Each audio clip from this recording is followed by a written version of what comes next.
Welcome to the Bradford Literature Festival. My name is Sikandar Kamani. I'm a foreign affairs correspondent for Channel 4 News. I'm pleased to be joined by Husam Zomlot, the Palestinian Ambassador to the UK, who I'm sure all know and have been following closely from his speeches, his appearances in the media.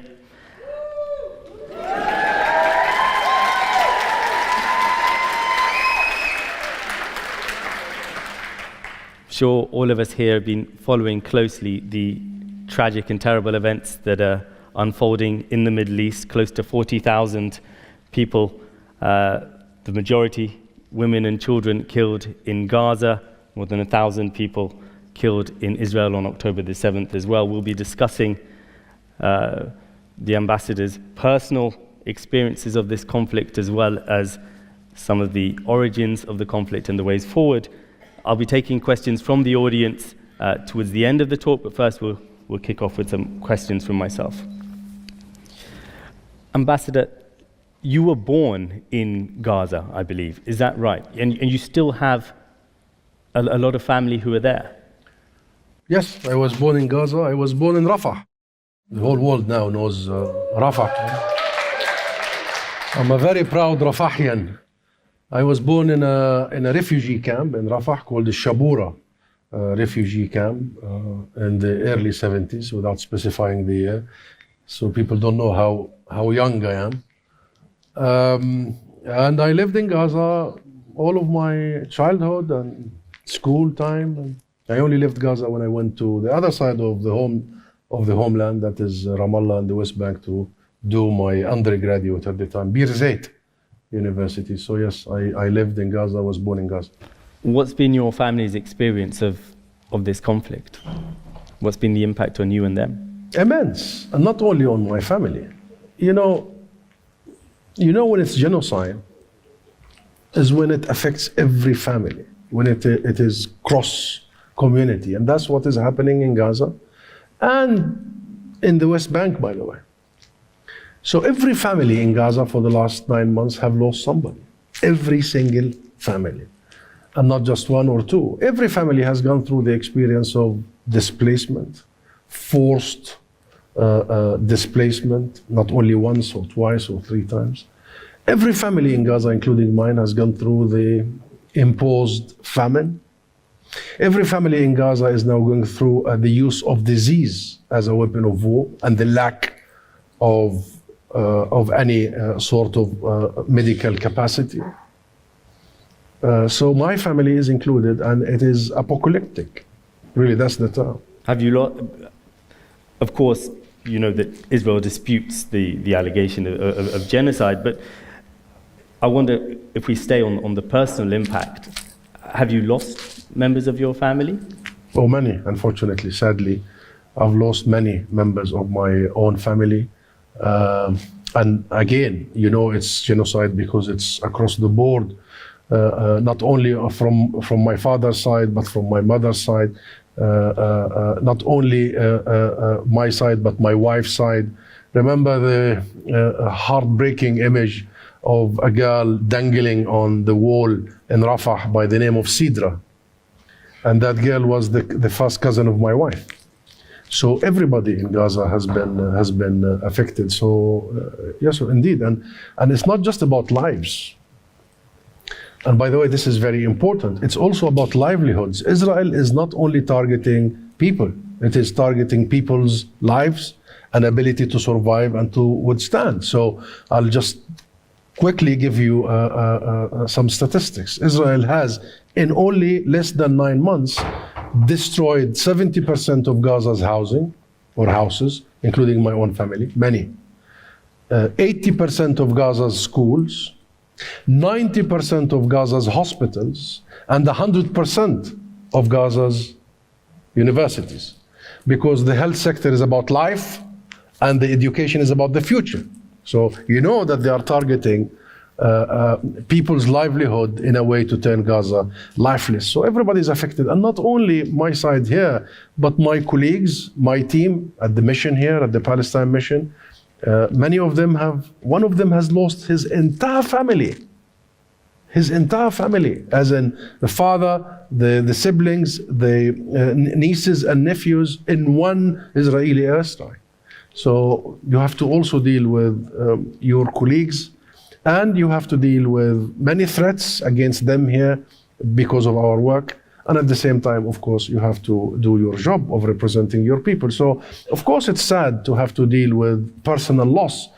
But in the end, you know that this is not really personal. This is collective, this is national, this is what an entire nation is going through. When you speak to friends, family members who are still in Gaza, given the level of destruction that you described there, what's their attitude? Do most of them, if they had the opportunity, that opportunity is now no longer available as the Rafah border crossing has been closed, and even prior to that it was very difficult with Gazans having to pay thousands of dollars to an Egyptian, quotation marks, travel company in order to get out of Gaza. But is the sense that you get from the people you speak to that people, if they had the option, would want to stay in Gaza, or would they want to leave? I mean, we've seen many journalistic colleagues feel that they sadly have to leave because they're thinking of their family's short-term futures, and they're worried for their safety, they're worried for their ability to give their children an education, somewhere safe to sleep. Of course, like all of us, like any human being, you would want to make sure that your children are protected, that you can provide. Can you imagine a father or a mother, for that matter, and you have a sick child, and then you are unable to provide for them basic medical sort of treatment? Can you imagine that you are unable to provide for them a piece of bread? And 33 children in the last few weeks have died because of Israel's use of food as a weapon of war. The imposed famine, the imposed starvation, something we thought is something of the dark ages, will never be repeated again. So of course there is that pressure. And of course there are many people who are thinking now, how do I protect my children? How do I protect my family? Of course. But those who live in Gaza are not like immigrants. It's their country. And they live in Gaza by choice. I mean, my sister lives in Gaza and she's a lawyer. Her husband is a dentist. And they have had many opportunities over the years to actually leave Gaza and live in many places. Actually, her husband has a dual nationality, European, without going into detail, so they could live anywhere. But it was their choice to live in Gaza. So I think people, once this is over, you will see that people are coming back to Gaza rather than leaving Gaza, because that's their homeland. That's where they're born. It's their beaches, and it's their families and extended families. It's their social support system. It's their life. As for the level of destruction, the number of deaths that you were talking about, you quite clearly hold Israel responsible for that, though Israel denies, for example, using food as a weapon of war. But I wanted to ask, do you assign any responsibility to Hamas for what's happening now as well? Because we all know history did not begin on October the 7th. This is a conflict that goes back many, many decades with great numbers of grievances. But this level of violence that we're seeing now, this did begin as a response to the events of October the 7th. And killing more than 1,000 people in Israel was always going to engender some kind of military response. Of course, many people would say that response has not been proportionate, is not justified, but there was always bound to be some kind of response. So do you hold Hamas responsible for what we're seeing unfold as well as Israel? It is a ridiculous proposition, Sakanda.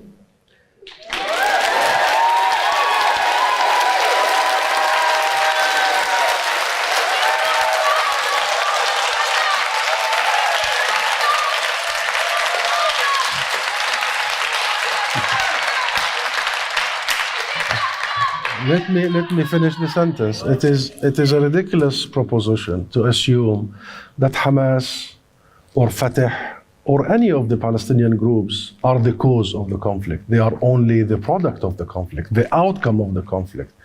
And the conflict is not just about a piece of land here. The conflict that has been lasting for 107 years, is about attempt after attempt to exterminate, to erase the Palestinian people. So all these groups are the products of these attempts at extermination. The first attempt came from this very country at completely erasing us in the Balfour Declaration of 1970.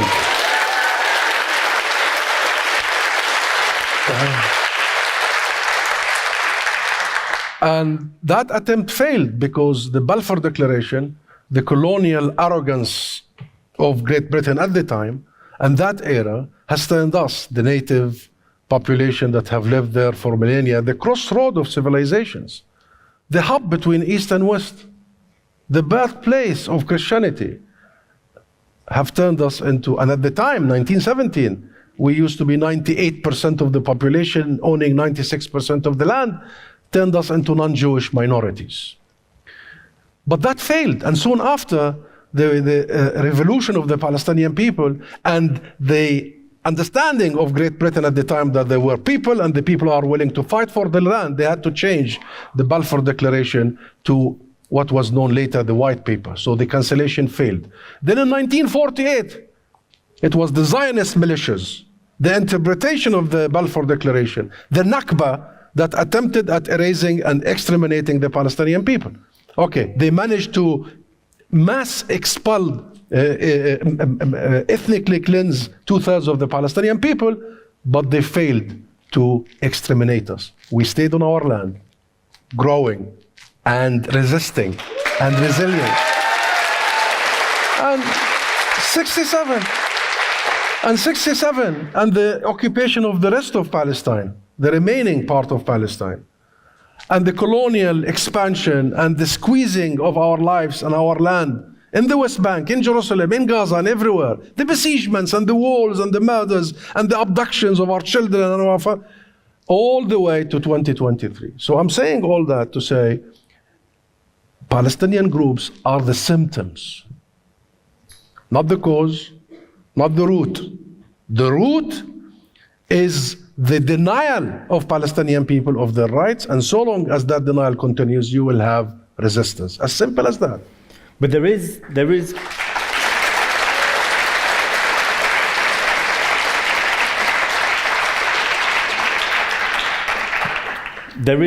within the Palestinian people a divergence of views on how and what form resistance should take. That's why Fatah, a party that you are a member of, and Hamas have clashed in the past. We saw both sides kill dozens of each other's members in Gaza in 2007. You both have different approaches, different views on how to interact with the state of Israel.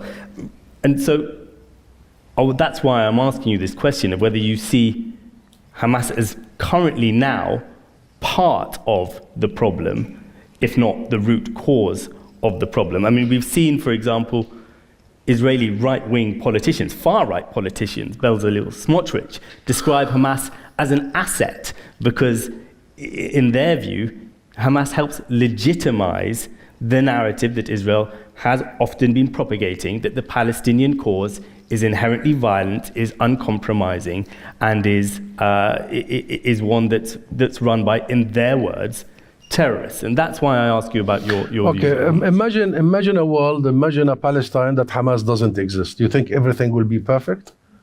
I mean, it's very clear. What is the root cause of all this? And Hamas is what, 20, 30 years old? What was happening before Hamas? What did Israel did to Fatah and to the PLO I represent? Do you remember Israel Sharon besieging Yasser Arafat, the father of the nation, the founder of our national movement, and assassinating Yasser Arafat in real time in front of the world by poisoning him? So the Israelis always want you to believe and the rest of the world to believe that it is about this group or about that group. No, it isn't. That's number one. Number two, yes, there are differences. We commit to international law, international legality.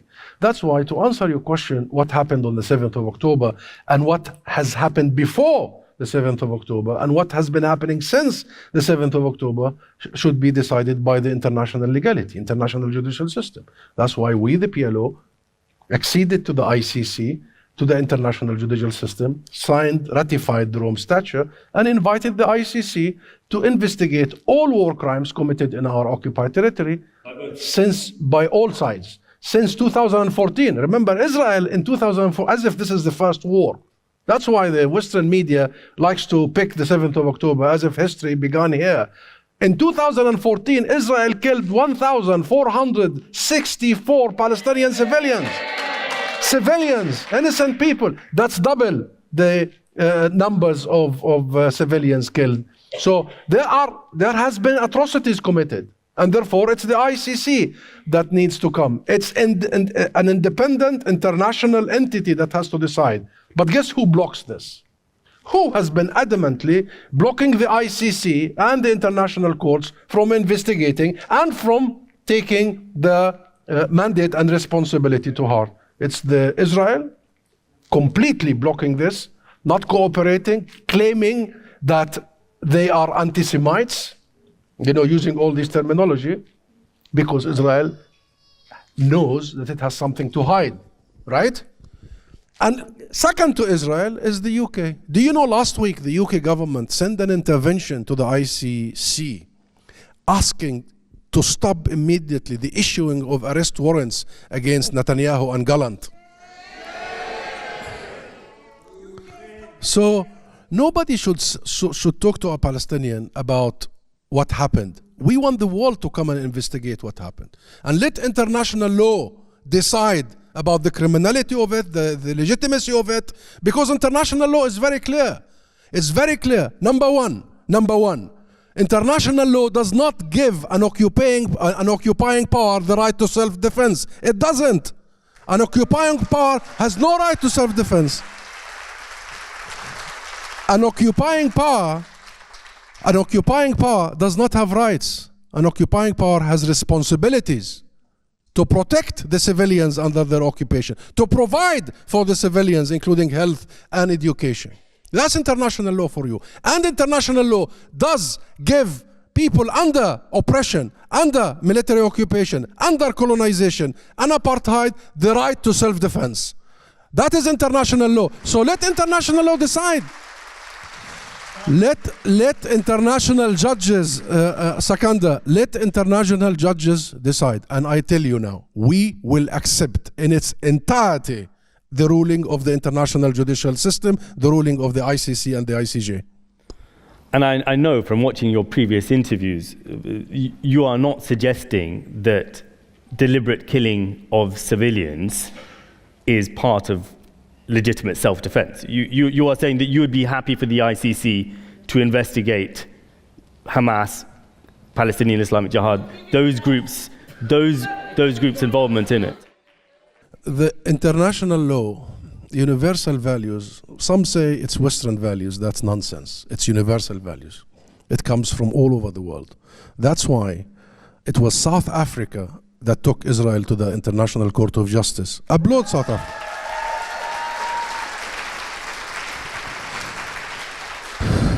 Charging Israel with the crime of genocide. And now Israel has been put by the court, the judges of the court, officially on trial for genocide. Since that moment, there should not have been a conversation. Since that moment, every contracting country, like the UK, should have immediately stopped sending any weapons to a country that is committing genocide.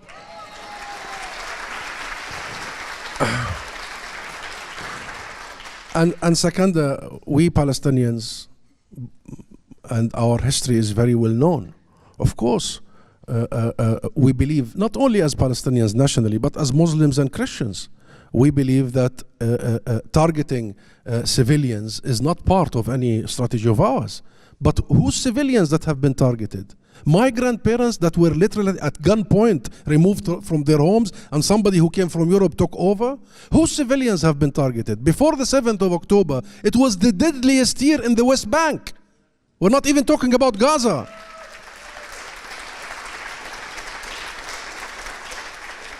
Israel this very morning, releases 3 prisoners that they abducted from Gaza, and they shot them in the back as they were released, executing prisoners. Whose civilians are being killed? The numbers are there. And you know what? That's the discussion that, the 7th of October. Does any of this conversation justifies the murder of more than 16,000 children? Does it? And therefore, this whole conversation about the symmetry between the two sides, that this does this and that does that, tit for tat, is so utterly wrong and has gone on for a long time. There is no symmetry, there is no balance, there is no equity between the occupied and the occupier, the colonized and the colonizer, the besieged and the besieger.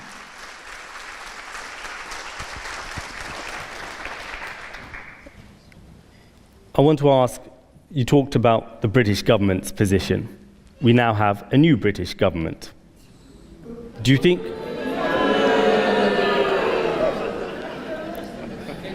Are you holding out much hope for a change in policy?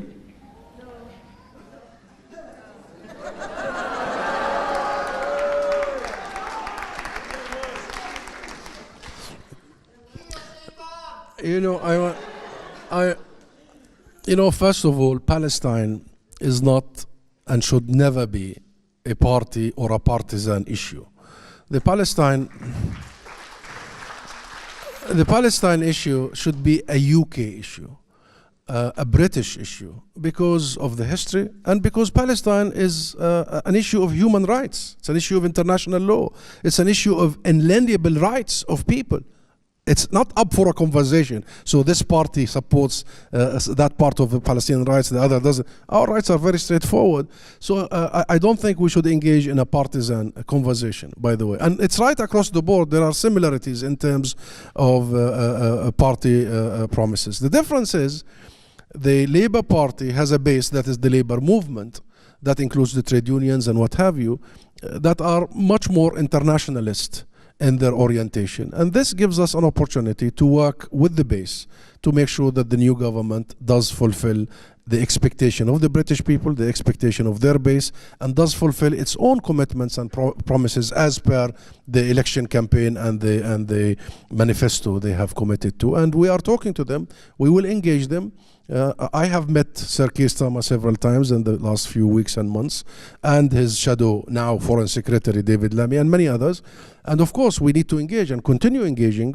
And we are hoping that when Keir Starmer said change begins now, that includes foreign policy, ethical foreign policy.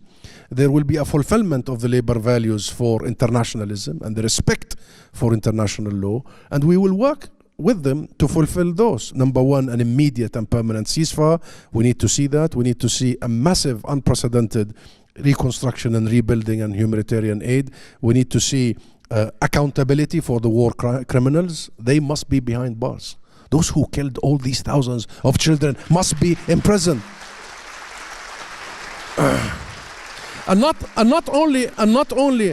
we are watching the new government about this particular item. International accountability, because Sir Keir Starmer is an international human rights lawyer, and they already said that they have full respect for international judicial system and the independence of the international courts. So we are watching there, and it's coming in the coming 2 weeks. There will have to be a decision by the new government about their interventions in the ICC. We're working on for the side of accountability. And by the way, accountability is not just about the justice for the victims. Accountability is about deterrence. We shall never ever allow for the mass murder of women and children, the mass destruction of homes. So that's a responsibility and an expectation, and we are working with them. And of course, we want to see sanctions. Sanctions, including arms embargo, including banning all illegal settlement products. That's the commitment of Labour. But do you think any of this is going to transpire? Well, they have promised. That's their policy. That's what their base wanted. There were many strong messages in this last election.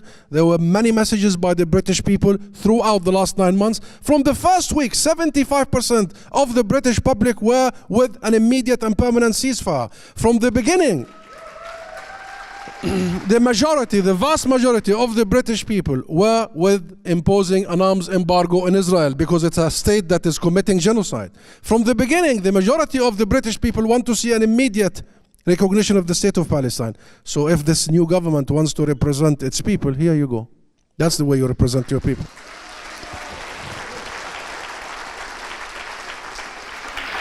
Whatever position the UK government might end up taking, what could end up being even more significant is potentially a new administration in the White House in America.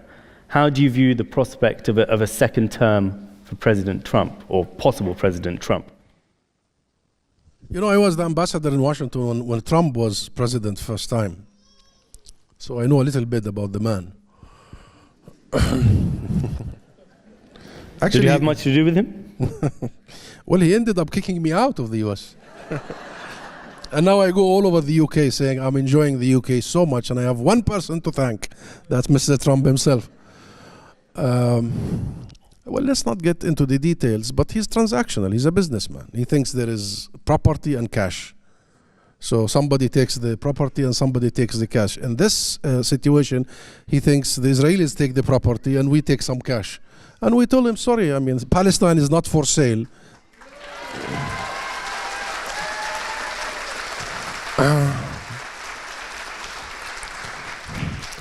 Jerusalem is not for sale. Al-Aqsa is not for sale. This is about our history, about our heritage, and it's about our future, and this is our land. Now, if he comes back and does the same, he will hear the same message, even if he closes our office again and again. But I'm telling you this because with regards to Palestine, the difference between a Biden and a Trump, unfortunately, is not huge. Because the last administration has not helped, and for some it has enabled Israel to commit all these war crimes. The difference could be on the world stage, because, you know, at least we know that Trump could have some interesting ideas that could be dangerous. However, I think the UK has to decide its national politics and its foreign policy, I mean, based on the UK, you know, requirements and commitments and values. Because that's one of the things. Will this new government coordinate everything with Washington? And will Washington come up with an ethical foreign policy that will bring back some sort of balance? We live in a very dangerous moment, Sakanda. I worry. Sometimes it feels like the 30s. I really worry about our children. What kind of future are we leaving for our children? And look at how many crises we have. I mean, seriously, you slaughter 100 and maim 120,000 in real time, and there is no real international leadership to stop this silly carnage. All of this could have been avoided. Could have been avoided. And look how many issues and crises we are having, and you don't feel that we have an international system that is capable to protect all of us. And it feels like new politicians have forgotten the horrors of the Second World War and why we created an international system to protect all of us. It seems they have forgotten our mantra at the time, the never again. The never again was for everybody. So it's a very dangerous moment, and I very much hope that the UK, because the UK historically has been able to play the role of the penholder, if you may, of international politics. I'm really hoping that rather than waiting the lead from Washington, the UK would actually provide some sort of international leadership and statesmanship, because the direction of travel we are all going is very, very concerning. There's still talk in international diplomatic circles of a two-state solution. We've seen, though, the growth of Israeli settlements in the occupied West Bank. We've seen, of course, the huge level of death and destruction in Gaza, and the anger, and that's inevitably going to engender. Is that still even worth discussing, a two-state solution? Is that possible at all now? The issue is not a two-state or a one-state, or the PLO national sort of platform, political platform and program was one democratic state for all of its citizens. Which now, whenever I go to travel to the Palestinian territories, that's what a lot of people tell me that they want to see. They want to see a one-state solution. That was the platform until 1988, and then the PLO, under the pressure of the international community, adopted the so-called international Western consensus, which was a two-state solution, partition. And the PLO, many people think that the two-state solution is a Palestinian demand. That's a misperception. The two-state solution is a Palestinian concession. We conceded, so we ally ourselves with international legitimacy, with international resolutions, because there were several UN Security Council resolutions towards the two-state solution. But in any solution, it doesn't matter. What matters is rights. In any solution, these are the three non-negotiable rights for the Palestinian people that should materialize in any form of a solution. Number one, the right to self-determination. We have the right to determine our own fate in our own state, independent, sovereign, not a Mickey Mouse state, full sovereignty. And Jerusalem is our capital. That's the first one.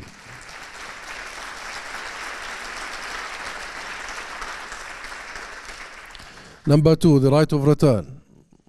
That's non-negotiable. Non-negotiable.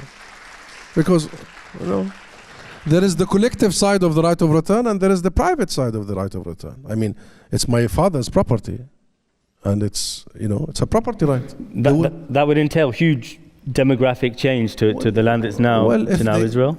Is it realistic, do you think? It doesn't matter. Fulfillment of rights should not be subjected to realism or not realism. It is realistic.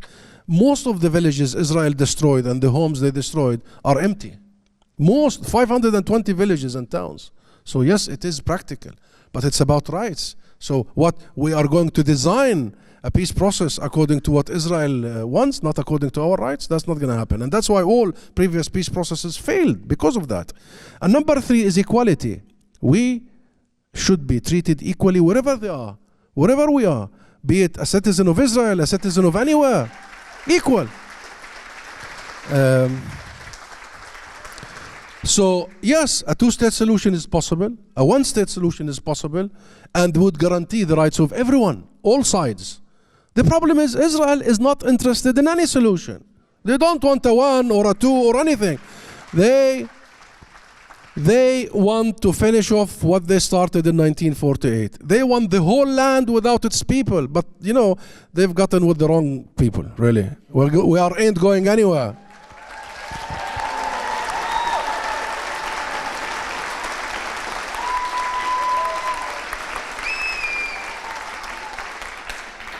What are the routes that you see as being possible to reaching a resolution to this then? Because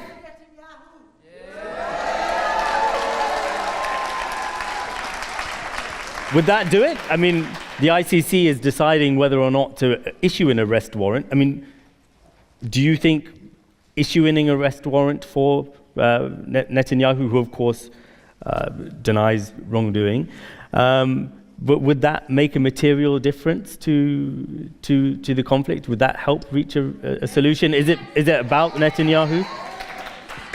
It doesn't only help our situation, and of course it does, but it helps making sure that our international system is legitimate. Because I tell you, everybody is watching.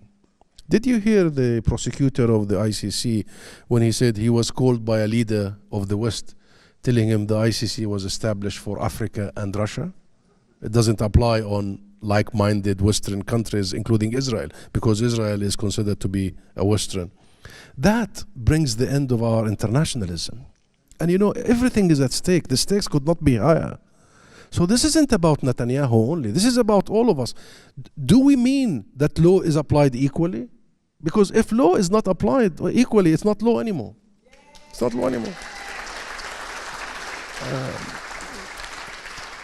So yes, but there is a vision for the future, and the vision is clear. We have got to enforce the vision that we have all agreed about more than 35 years ago. Number one, we need to end Israel's occupation. This two-state solution thing does not really apply to reality, because as if there are no two states and we're going to create a two state. There is a state, that is Israel, that is occupying the other state. So what we need is Israel out of Palestine, out of Palestine. And to clarify there, are you talking about 1967 borders? What do you consider to be the occupation? Because there's differing notions within the Palestinian movement about that, aren't there? I mean the international resolutions, which is the occupation that began in 1967, and I told you that includes the right of return to the 48 areas, to our homes that we were forcibly evicted from, removed from. Yes, so Israel has got to leave, and our new discourse has got to be get out, as opposed to negotiations. Negotiate what? Negotiate what? Just get the hell out of our lives.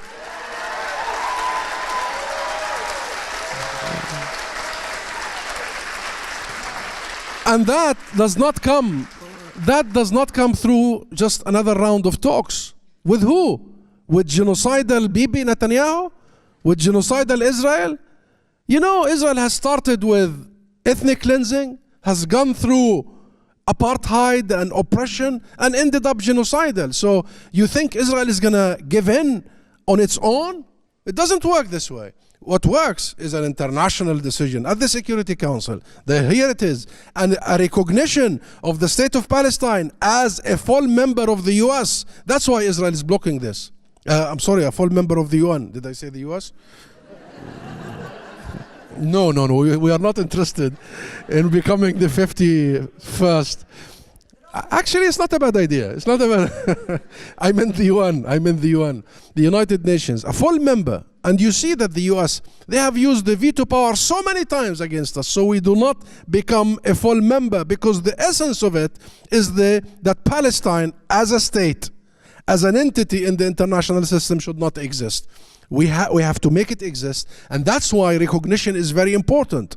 That's why we are asking of the new Prime Minister and the new government, number one priority, recognize the state of Palestine. You know what, Sakandar? Allow me here. You know why? What is our issue with recognition? I mean, who cares? I said in the Unison Congress a couple of weeks ago, I said whether the UK recognizes the state of Palestine or not, Palestine will be free. So we are not waiting. We are not waiting for. But this is about the United Kingdom. This is about the correction of a historic injustice that happened to us by Great Britain. They cancelled us, and recognition would mean one thing. It's a recognition by the UK that the cancellation attempt has failed. They have failed to cancel us. So they have got to recognize the state of Palestine. That's number one. Number two, it's the best formula for peace, because you level the field.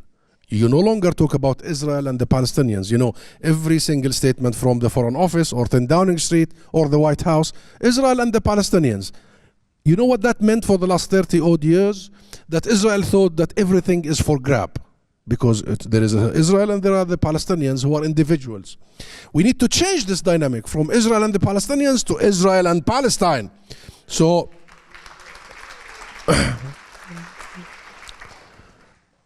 and number three, recognition of a people's natural right is not a gift. It's not a favor. It's our right that is long overdue. The UK is at least 107 years late for recognizing the people of Palestine and the rights of the Palestinian people. So there is a vision. Come with us to this vision. And this vision is peaceful. This vision is legal. We use the Security Council to prevent the wars and the conflicts, to ensure that the international consensus is enshrined in resolutions. Then we use the international system to enforce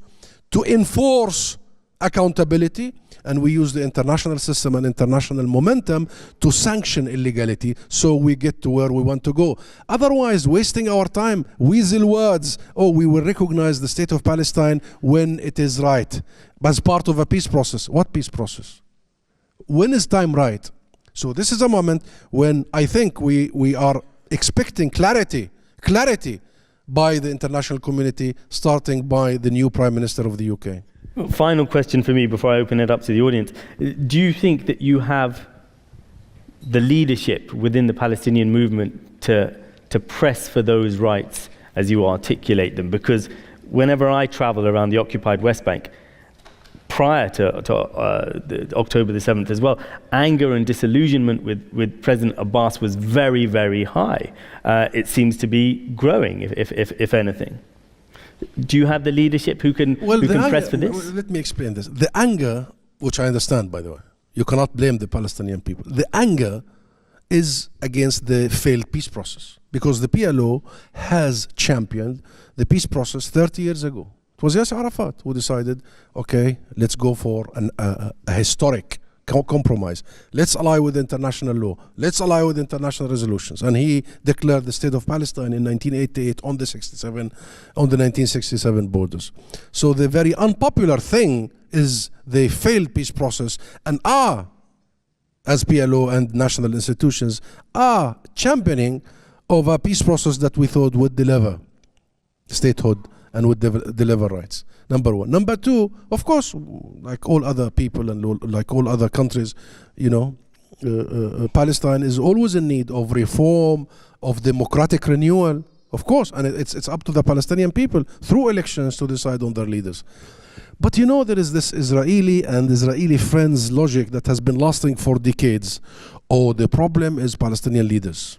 Yasser Arafat was the problem. Mahmoud Abbas is the problem. Hamas is the problem. This is the problem. That is the problem. And then they tell you the problem is technical. We have to do some reforms, and we have to bring somebody who's expert, because if we fix the Palestinian technical side, everything will be nice. And then you hear all these programs from the World Bank and the IMF about reform. The Palestinian problem is not technical, and it is not leadership. Leave the leadership issue to us. We will decide on our leaders. We will elect our leaders. The issue is political. It is political. We need to get rid of this occupation, this oppression, liberate our country, build our country, be sovereign, so we are able to convene democratic process without the intervention of an occupier.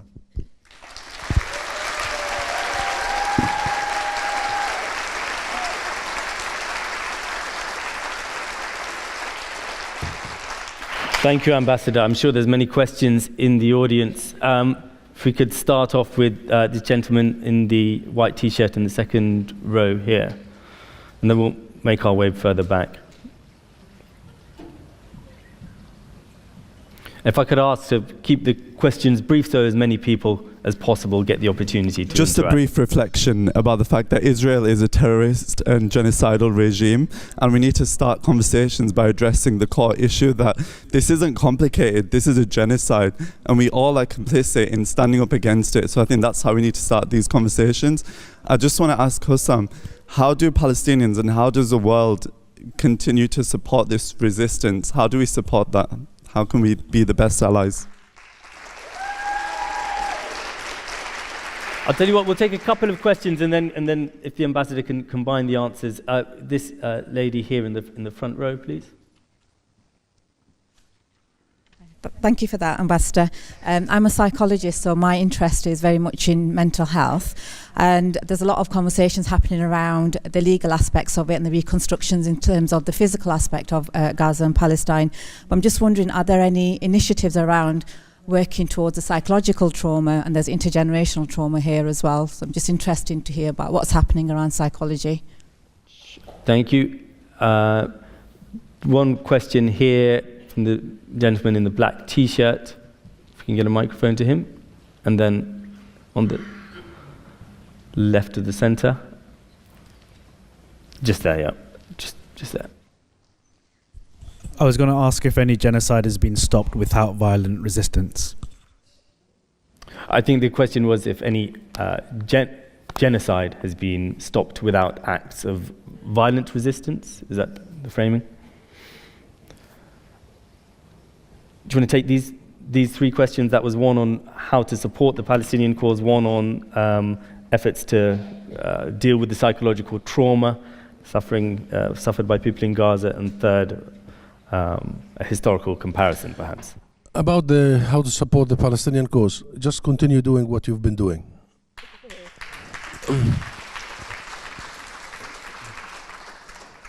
And don't stop, because they're counting on you to become numb.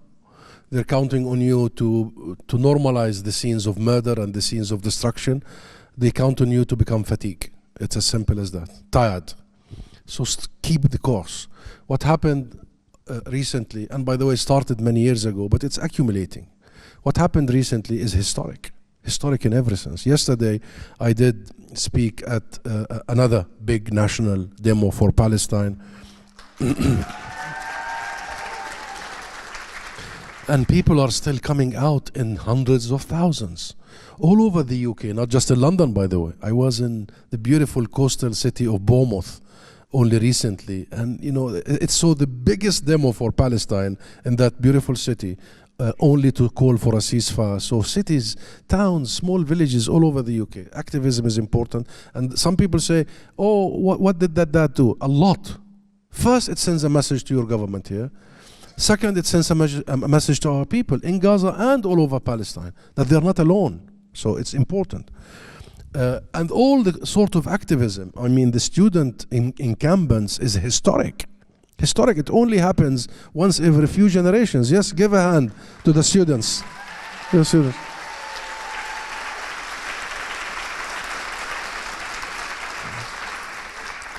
So there has to be two hands, my friend, of what needs to be done.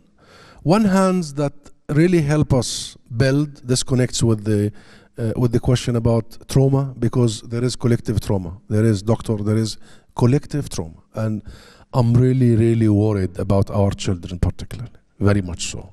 And whenever I have the chance to be on the phone with some of them, and when I hear some of the words and the thoughts of children, I get traumatized myself. Because the biggest challenge we have is to make sure that our children do not grow hate in their hearts. We are a nation that built ourselves and our resilience on one word: love. We love each other, we love our country, we love our homeland.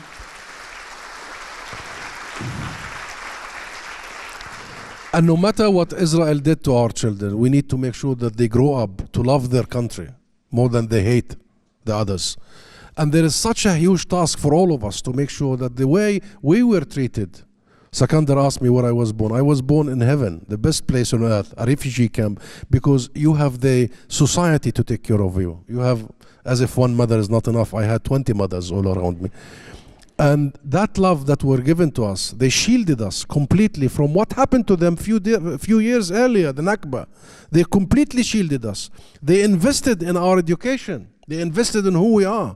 So there is a hand to build, because Israel knows that, you know, it uses maybe a small fraction of its war is militarily. It is a military war. Weapons and bullets and rockets that end up in the bare bodies of our children and innocent people. But a big chunk of their war is livelihoods, is financial, is economics. They want to deprive you of the ability to live. So there has to be a hand to help us face up that effort, and there has to be a hand helping us to rebuild. But the second hand is the activism similar to that of the anti-apartheid movement of South Africa. We need to suck oxygen out of Israel's occupation, suck it out of the occupation. We need to impose. We have got to isolate every institution implicated in the occupation, in the colonization, in the oppression. They have got to be isolated in sports, in culture, in business, everywhere, until they come to their senses.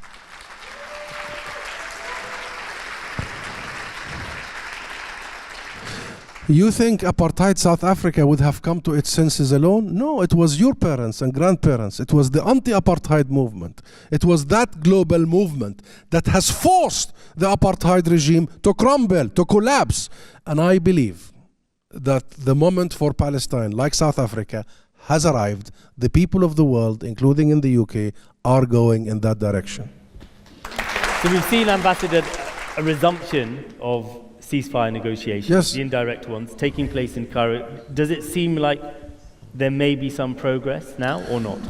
There was a Security Council resolution for a ceasefire with the 3 phases that ends with a permanent ceasefire, starts with an immediate and ends with permanent, and then the hostage release of both sides. But then Israel obstructed it. And you've seen the Netanyahu statement, the Israeli Prime Minister statement. And it's so mind-boggling that Biden comes out, the American president, and says it's Hamas. You know, that's the word, Hamas. It's very clear Israel was not interested. But a Security Council resolution, according to my understanding of the international system, is binding. And for how many weeks it's been since last month the resolution passed, and nobody is really enforcing. Now there are renewed efforts to enforce a Security Council resolution. But you know, the Security Council resolution is a good step in the right direction. It did provide a sort of a plan for how do you reach an immediate and permanent ceasefire. But Israel wants the cake and eat it too. They just want everything. They want to get back their hostages, not release our hostages. They want to continue their devastation and killing of the people in Gaza and in the West Bank. They want to continue stealing our land everywhere and resources. It's not going to work this way. So there has to be commitment that once a ceasefire has reached, their genocide ends, their aggression on our people ends. Now about labor, this is where I end. This is the last question. Indeed. I'm a diplomat. I'm not an activist, and I don't vote here. This is not my business. My business is, my job is, my mission is to deal with any politician. Guess what? I was meeting all of your previous government officials, from Liz Truss to Boris Johnson to everybody. My job is to make sure that I represent my people with any government. And my job is to make sure that, part of the work is to make sure that the government is closest possible to our position.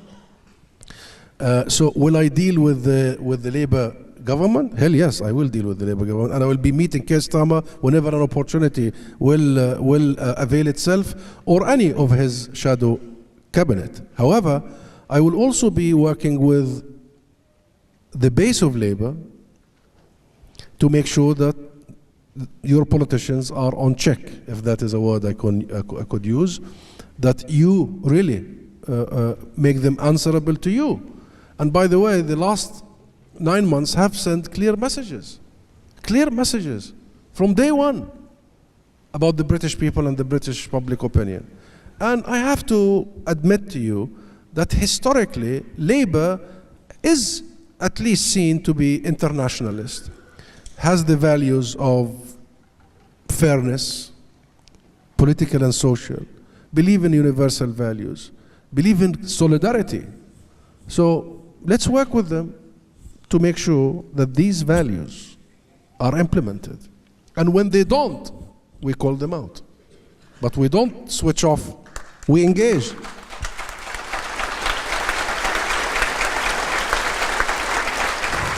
And by the way, one last thing. There is the Labour Party, which we are engaging and we should engage, and all of you should, and keep the pressure. But there is the Labour movement. The Labour movement. I am in love with the Labour movement, I have to tell you that.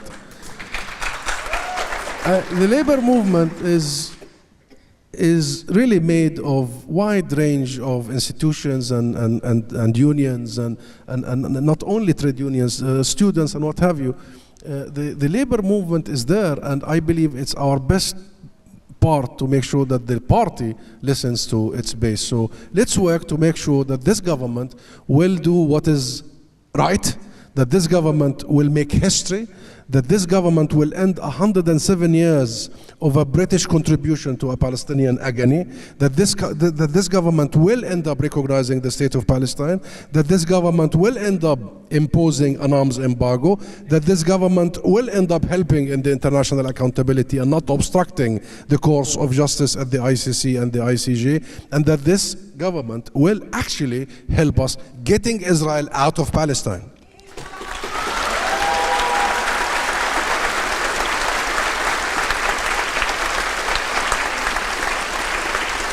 Ambassador Zomlot, thank you so much for your time. Thank you. And thank you all for attending.